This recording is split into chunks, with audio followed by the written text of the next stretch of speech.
ఏసీగా breaking news చూస్తున్నాం. Driver Subrahmanyam హత్య కేసులో ప్రధాన నిందితుడు వైసీపీ ఎమ్మెల్సీ అనంతబాబు ఎట్టకేలకు అజ్ఞాతం వీడారు. ఇవాళ ఉదయం నుంచి కూడా ఆయన రాజమండ్రి జిల్లా కోర్టుకి హాజరయ్యారు. ఇక ముప్పాళ్ల సుబ్బారావు ఈ నేపథ్యంలో అతడి బెయిల్ రద్దు చేయాలంటూ రాజమండ్రి జిల్లా కోర్టులో ఆయన పిటిషన్ దాఖలు చేశారు.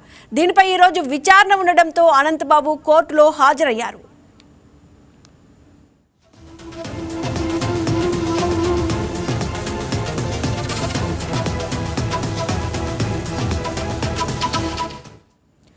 మరోవైపు ఈ హత్య కేసులో సాక్షులను భయపెట్టడమే కాకుండా వారిని ప్రలోభ పెట్టడం ద్వారా తప్పుడు సాక్ష్యం చెప్పే విధంగా బెదిరించినట్లు అనంతబాబుపై ఆరోపణలు వెల్లువెత్తాయి.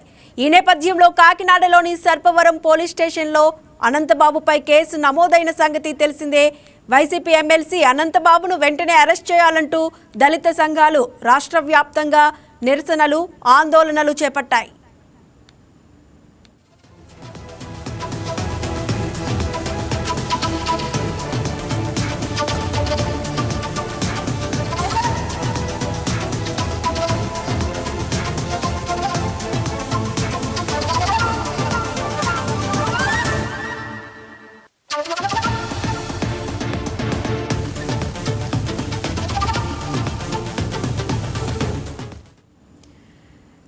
ఎస్సీగా డ్రైవర్ సుబ్రహ్మణ్యం హత్య కేసులో సాక్షుల విచారణకు సంబంధించి ఇవాళ రాజమండ్రి జిల్లా కోర్టు షెడ్యూల్ రిలీజ్ చేసే అవకాశం ఉంది.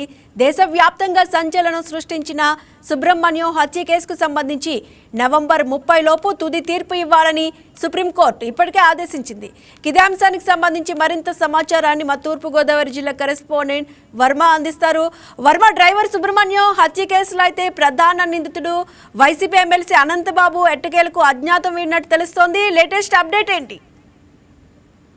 గడిచిన 4 రోజుల నుంచి పూర్తిగా కూడా ఏదైతే తన సొంత వ్యక్తిగత డ్రైవర్ సుబ్రహ్మణ్యం హత్య కేసులో ప్రధాన నిందితుడిగా ఉన్నటువంటి ఎమ్మెల్సీ అనంతబాబు అజ్ఞాతంలో ఉంటూ ఇప్పటి వరకు కనపడకుండా తాజాగా 11:15 ఈ రోజు ఉదయం తూర్పుగోదావరి జిల్లా సెషన్స్ కోర్టుకి ప్రధాన న్యాయమూర్తి ఎదుటైతే హాజరయ్యారు. ఇప్పటి వరకు పోలీసులు పలు బృందాలుగా విడిపోయి ఆయన కోసం గాలింపు చర్యలు చేపట్టినడికి దొరకనటువంటి అనంతబాబు తాజాగా ఈ రోజు ఒక్కసారిగా తన బెయిల్ రద్దు చేయాలంటూ పిటిషన్ పై విచారణకైతే హాజరవడం జరిగింది.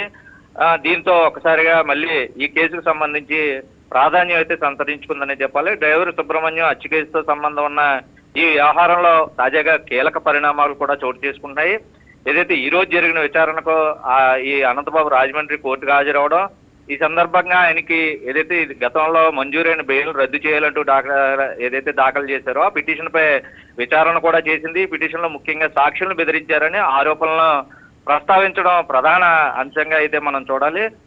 డ్రైవర్ సుబ్రహ్మణ్యం హత్య కేసు రాష్ట్ర వ్యాప్తంగా కూడా సంచలనం రేపించినప్పటి నుంచి కేసులో ఇప్పటికే విచారణ ఒకవైపు కొనసాగుతున్న సమయంలో ఆ కేసుకు సంబంధించి సాక్షులపై ఒత్తిడి తెచ్చేందుకు ప్రయత్నించారని ఆరోపణలు రావడం, దాని మీద కాకినాడ సర్పవరం పోలీసులు కేసు నమోదు అవడం మరింత ఈ కేసు ఉద్రిక్తత అయితే దారితీసిందని చెప్పాలి. బాధితుల కుటుంబం అలాగే పిటిషన్ దాఖలు చేసిన వర్గాలు న్యాయం జరిగేలా కఠిన చర్యలు తీసుకోవాలని అయితే కోర్టును ఆశ్రయించడం జరిగింది. అయితే అనంతబాబు తరపు న్యాయవాదులు పూర్తిగా కూడా ఈ ఆరోపణలను ఖండిస్తూ తమ వాదనల్ని తాజాగా కొద్దిసేపు ముందు న్యాయమూర్తి ముందు ఉంచడం కూడా జరిగింది. తమ వాదనలు పూర్తిగా కూడా సాక్షులను బెదిరించినట్టు వచ్చినటువంటి ఆరోపణలన్నీ కూడా నిరాధారమైన వాటికి ఎటువంటి ఆధారాలు లేవని కూడా వాళ్ళు వాదించడం జరిగింది. ఇరుపక్షాలు వాదనలు విన్న అనంతరం తాజా సమాచారం ప్రకారం కోర్టు తదుపరి విచారణ అయితే ప్రస్తుతం వాయిదా వేసింది.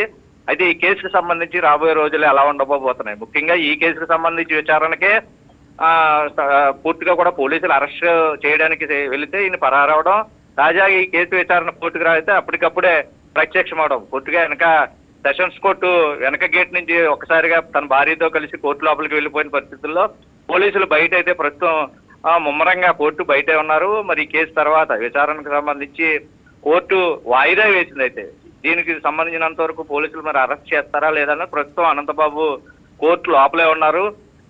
వాయిదా మాత్రం ఏదైతే ఈ విచారణకు సంబంధించి బెయిల్ పిటిషన్ రద్దు అంశం కాకుండా తాజాగా సాక్షులను బెదిరించారనే కేసు మీద వాయిదా అయితే పడింది. మరి కోర్టు తీర్పు అంశాలు ఏ విధంగా ఉన్నాయి, అరెస్టు ఆయన్ని పోలీసులు అదుపులోకి తీసుకెళ్లాలని ఏమన్నా ఆజ్ఞాపించారా ఉన్నది మరి కొద్ది నిమిషాల్లో తెలిసే అవకాశం ఉంది.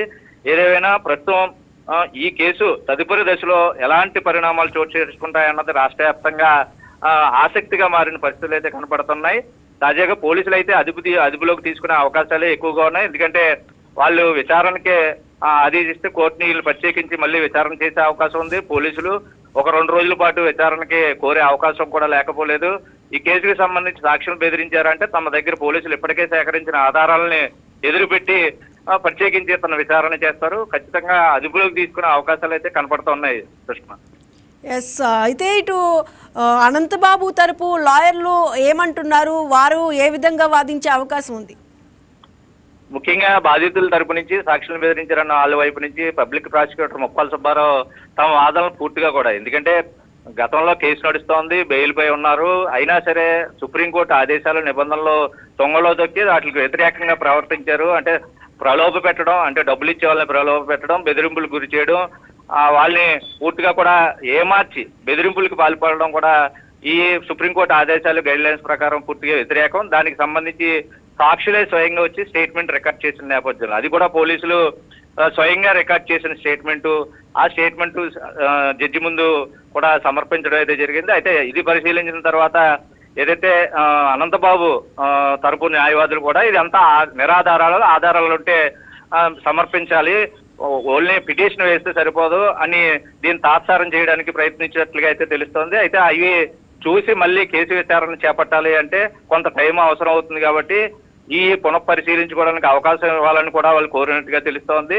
అయితే దానికోసమే కేసు అయితే విచారణ వాయిదా వేశారు. అయితే అప్పటిలోగా అనంతబాబుని అరెస్ట్ చేయకుండా ఉంటారా లేదా అన్నది తర్వాత ఏంటన్నది ప్రస్తుతం వాదనలు, మిగతా అరెస్టుకు సంబంధించి వాదనలు అయితే జరుగుతూ ఉన్నది. అదుపులోకి తీసుకోవాలా లేదంటే స్థానికుడని ఒకవైపు ఇప్పటి వరకు కేసులో బెయిల్ పై ఉన్నా ఎక్కడికి వెళ్ళదు, స్థానికంగానే ఉంటున్నారని చెప్పి కూడా ఈ అనంతబాబు తరపు న్యాయవాదులు కూడా వెల్లడించడం జరిగింది. అయితే ప్రస్తుతం ఆయన అరెస్ట్ చేయాలా లేదా వద్దా అన్నది కోర్టు తీర్పుని బట్టి ఉంటది. అది ప్రస్తుతం వాదనలు అయితే జరుగుతున్నాయి. పూర్తిగా అదుపులోకి తీసుకోవాలి, ఈయన బయట ఉంటే సాక్షులకి కుటుంబాలకి కూడా ప్రాణహాని ఉందని చెప్పి కూడా ముప్పాల సుబ్బారావు వాదించడం కూడా జరిగింది. అయితే ప్రస్తుతం న్యాయమూర్తి ఏ విధమైన తీర్పు అయితే ఈ అరెస్టుకు సంబంధించినంత వరకు ఎటువంటి డెసిషన్ చెప్తారన్నది ప్రస్తుతం వేచి చూడాల్సిందే. మరి కొద్ది నిమిషాల్లో దీనిపై ఒక క్లారిటీ వస్తుంది. ఎందుకంటే అదుపులోకి తీసుకునే ఛాన్సెస్ ఎక్కువగా ఉంటాయి. ఎందుకంటే ప్రలోభాలు పెట్టడం, వాళ్ళని భయపెట్టడం, కుటుంబ సభ్యులకి ప్రాణహాని ఉందని పబ్లిక్ ప్రాసిక్యూటర్ స్వయంగా పిటిషన్ లో దీన్ని పొందుపరచడంతో అరెస్ట్ చేసే అవకాశాలే మెండుగా కనబడుతున్నాయి. అది కోర్టు తీర్పు తర్వాత మళ్ళీ దీని గురించి మిగతా విషయాలు పూర్తిగా కూడా వెలువడే అవకాశం అయితే కనబడతా ఉంది Sushma. Right, thank you Varma.